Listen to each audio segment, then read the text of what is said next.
Bonjour à tous, bienvenue sur la chaîne de l'étudiant.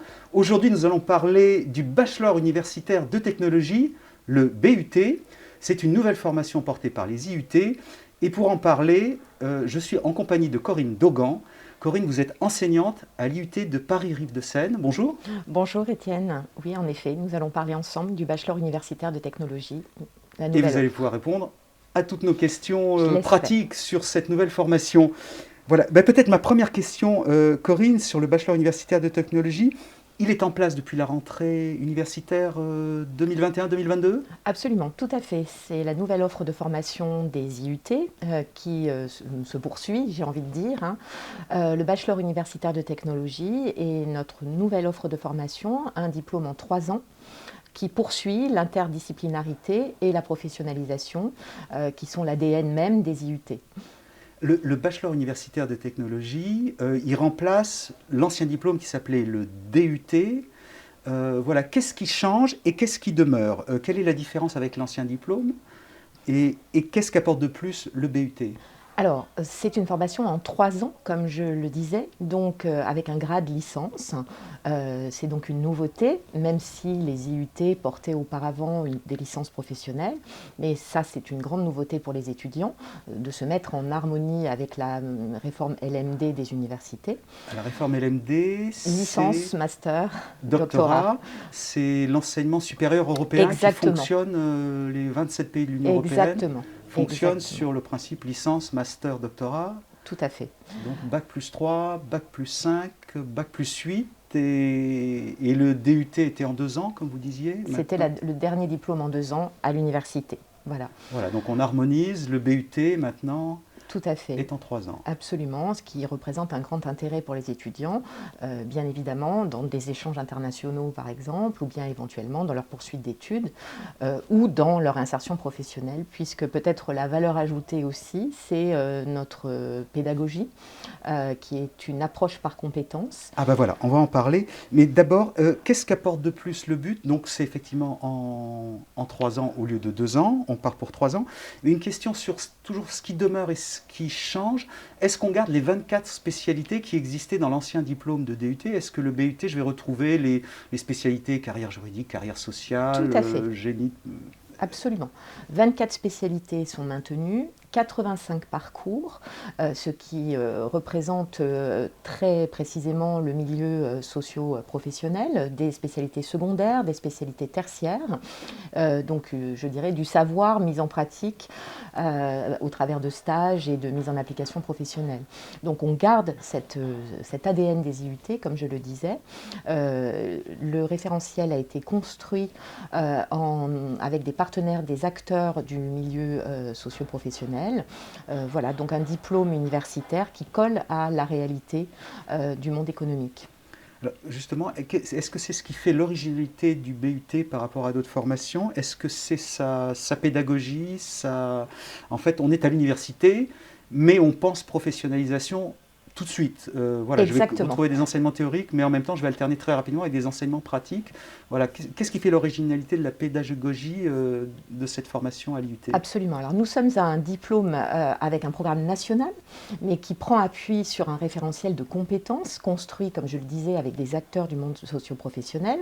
Donc les étudiants vont acquérir ce que nous appelons des ressources. Il s'agit de savoirs académiques, disciplinaires, qui vont être mis en application dans des situations professionnalisantes, ce qu'on appelle des situations d'apprentissage et d'évaluation, des SAE. Et nous allons aussi permettre aux étudiants de prendre du recul par rapport à ces apprentissages au travers d'une démarche portfolio qui est juste une approche, je dirais, critique de ce qu'ils acquièrent, tant sur le plan des savoirs que sur le plan des savoir-faire. Les ressources sont constituées bien sûr d'enseignements disciplinaires, de méthodes, d'outils. Et les SAE sont-elles des mises en application professionnelles qui vont de jeux sérieux en TP d'expérimentation selon les branches choisies, les filières choisies par l'étudiant.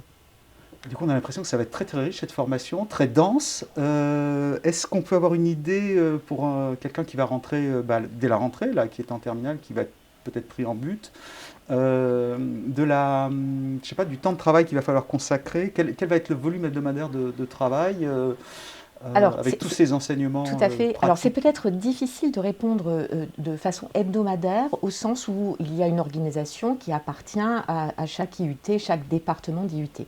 En revanche, très clairement, le bachelor universitaire de technologie, c'est 1800 heures d'enseignement encadré, ressources et SAE, plus 600 heures de projet. Donc, on va avoir en effet un horaire lourd pour des étudiants parfois. Des étudiants apprentis sont à 35 heures puisqu'ils sont salariés, mais je dirais que, pour vous donner une échelle, ça va entre 22 heures et 35 heures, voilà, par semaine hebdomadaire, si on le ramène à un horaire hebdomadaire, auquel vient se rajouter du travail personnel, bien sûr. Très bien. Une autre question que je me posais sur le BUT, c'est comment je vais être évalué, comment je vais être noté, est-ce qu'il y a un examen terminal, comme je crois c'est le cas pour le BTS, qui est une autre formation professionnalisante courte, ou est-ce que c'est du contrôle continu? Comment suis-je évalué en fait? Alors, c'est du contrôle continu, absolument, comme l'était le diplôme universitaire de technologie auparavant, ce qui permet aux étudiants, j'ai envie de dire, qui donne aux étudiants le droit à l'échec. Les étudiants sont évalués dans le cadre des ressources et dans le cadre des SAE en contrôle continu. Très bien. Plus précisément, maintenant, je suis intéressé par cette formation, une formation en BUT et par sa pédagogie. À quel profil de bachelier s'adresse plus particulièrement le BUT? Pour qui c'est fait et comment aussi oser postuler? Peut-être que je ne suis pas obligé d'avoir un super niveau académique. Voilà. Alors, vous avez tout à fait raison, Étienne. Donc, les bacheliers que nous recherchons sont avant tout des bacheliers technologiques et des bacheliers généraux, même s'il existe dans notre réseau un certain nombre d'IUT, de départements, à avoir ouvert leurs portes sur des modalités spécifiques aux bacheliers professionnels. Mais c'est avant tout les bacheliers technologiques et généraux. Nous recherchons des étudiants solides académiquement. Quand je dis solide, je ne dis pas à 18 de moyenne. Je dis solide. Voilà. Solide académiquement. Solide, des étudiants qui vont avoir, je dirais, qui ont démontré leur engagement académique au travers de leur lycée. Voilà. Très bien. C'est aussi pour protéger peut-être les jeunes qui sont un peu plus faibles, voilà, qui ne se retrouvent pas en situation d'échec à l'IUT. Voilà. C'est exactement ça l'idée. Nous sommes une formation sélective, mais pas élitiste. On va le dire comme ça. Très bien. Une formation sélective, mais pas élitiste. Mais justement, comment se déroule un petit peu l'admission en BUT? Là, Parcoursup a ouvert, voilà, et on peut formuler des vœux, et on a jusqu'au 29 mars pour formuler ses vœux dans un premier temps, dans la phase principale. Comment va se dérouler un petit peu l'admission en BUT? Alors, l'admission se fait, comme vous venez de le rappeler, via Parcoursup uniquement. Bien évidemment, peut-être, je dirais, une double approche quantitative. On va bien sûr regarder les notes des étudiants, mais avant tout qualitative. Donc nous allons nous intéresser de près à la motivation du futur étudiant, au travers de la rédaction de son parcours motivé, au travers des appréciations que les collègues enseignants font figurer sur leur bulletin. Et bien sûr, nous cherchons des étudiants motivés par la formation, la filière qu'ils souhaitent rejoindre. Voilà. Et quel conseil vous donnez justement pour rédiger ce fameux projet de formation motivé? Voilà, qu'est-ce que vous allez regarder dans cette lettre plus précisément, tous ces aspects qualitatifs? Tout à fait. Alors nous allons avant tout considérer la motivation de l'étudiant. Comment peut-on prouver sa motivation? Eh bien, par la bonne connaissance de l'univers professionnel que l'on souhaite rejoindre. J'encourage les étudiants à lire des fiches métiers. C'est toujours intéressant. On y trouve peut-être de l'inspiration pour viser un secteur et une filière spécifique.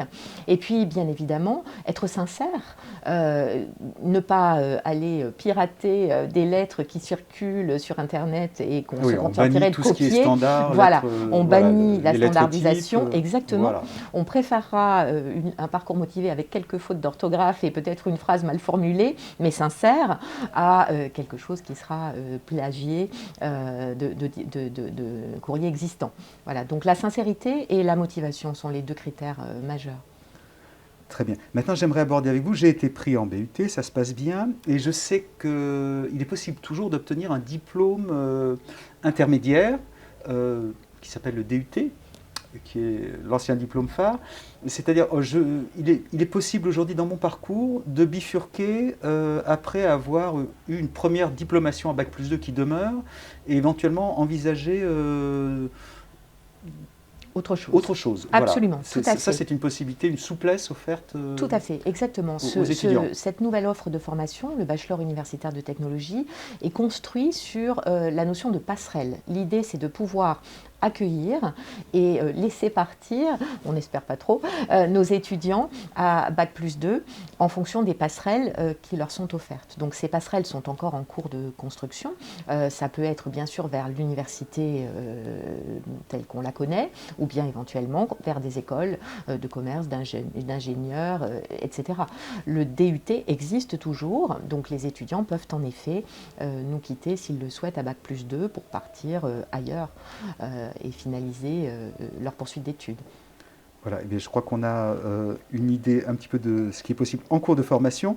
Et maintenant, la situation qui, on vous le souhaite, est effectivement la plus fréquente, c'est-à-dire j'ai mon BUT et après. Le BUT est un diplôme professionnalisant, bien sûr. L'objectif, c'est de rejoindre le monde professionnel, mais il n'interdit pas la poursuite d'études, comme auparavant le DUT. D'ailleurs, beaucoup de jeunes poursuivaient après un DUT, souvent pour faire une licence professionnelle, mais aussi passer les concours d'école d'ingénieurs ou d'école de commerce par la voie des admissions parallèles, ou rejoindre une école spécialisée, aller à l'université. Le choix des possibles. Donc tout ça, ça va demeurer. La poursuite d'études reste possible. Mais l'objectif, c'est aussi de rejoindre davantage peut-être le monde professionnel pour occuper des postes de cadre ou de profession intermédiaire. Hein. C'est ça un petit peu le... Voilà, donc un BUT et après. Alors, le BUT après, c'est difficile, bien évidemment, de répondre de façon tout à fait certaine, puisque, encore une fois, nous sommes sur la première année de construction. Les premiers diplômés en 2024. Hein. Exactement, ce sera pour 2024. Mais en effet, nous construisons notre référentiel de formation et de compétences dans ce sens, pour permettre aux étudiants de rejoindre le monde professionnel s'ils le souhaitent. Nous sommes régis par une licence professionnelle, un décret de licence professionnelle, donc nous sommes une licence professionnelle, bachelor universitaire de technologie, mais l'idée est bien de permettre aux étudiants de poursuivre leurs études s'ils le souhaitent.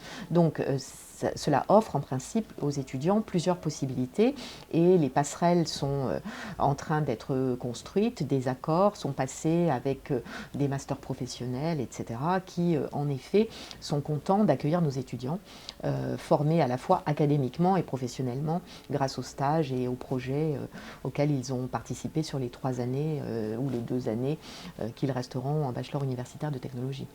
Voilà, donc on rappelle aussi, on l'a dit au début de cet entretien, que le BUT me permet d'avoir le grade de licence, donc c'est ce qui m'autorise une poursuite d'études plus longue si je le souhaite, donc c'est vraiment formidable ce nouveau diplôme.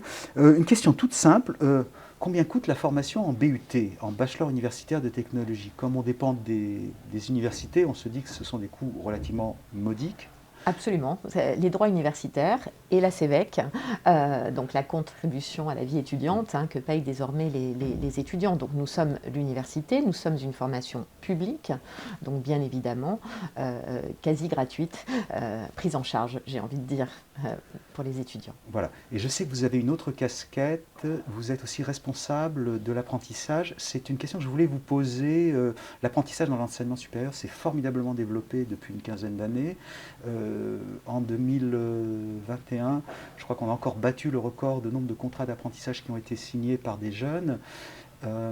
Et la majorité de ces contrats l'ont été pour préparer un diplôme de l'enseignement supérieur, BTS, BUT. L'apprentissage est possible en BUT. Est-ce qu'il est possible dès la première année? Est-ce que ça dépend des IUT? Est-ce que vous pouvez nous faire un petit point sur l'apprentissage? Et puis peut-être nous donner un conseil. Est-ce qu'il faut l'envisager peut-être qu'à partir de la 2e année, parce qu'il y a quand même des fondamentaux théoriques à apprendre? Alors, l'apprentissage en bachelor universitaire de technologie est possible dès la première année. pas partout, ça dépend des IUT bien évidemment. Donc il faut bien se renseigner. Mais voilà, il faut bien se renseigner, il faut bien vérifier, mais il est tout à fait possible.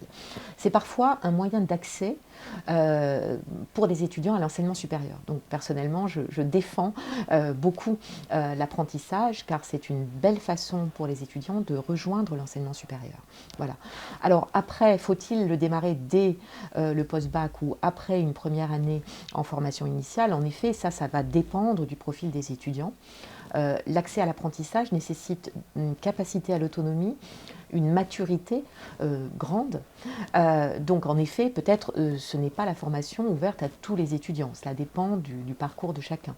Mais c'est une vraie opportunité qui est offerte aux étudiants pour pouvoir rejoindre l'enseignement supérieur. Voilà, et l'insertion professionnelle est souvent facilitée pour les jeunes formés en apprentissage par rapport aux jeunes formés sous statut scolaire ou en formation initiale classique. Je vais vous remercier. Peut-être une dernière question voilà, pour nos amis. Les 3 conseils pour réussir à l'IUT dans une formation, dans cette nouvelle formation qui s'appelle le bachelor universitaire de technologie. Voilà, spontanément, si vous aviez 3 conseils. Je crois que je parlerai d'engagement. Nos étudiants s'engagent à tous les instants de leur formation sur des projets, sur le parcours académique, bien évidemment. Donc, sans aucun doute, nous cherchons des étudiants engagés. Nous cherchons aussi des étudiants autonomes.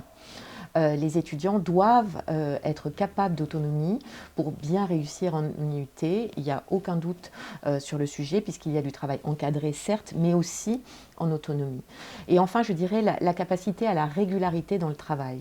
On ne peut pas avoir des grands coups d'accélération comme on a pu peut-être le faire parfois au lycée. Hein. On révise la veille au soir et puis tout va bien parce qu'on est intelligent.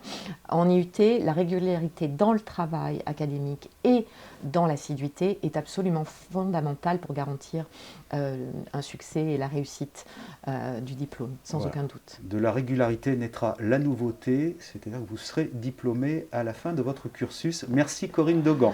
Je vous remercie Étienne.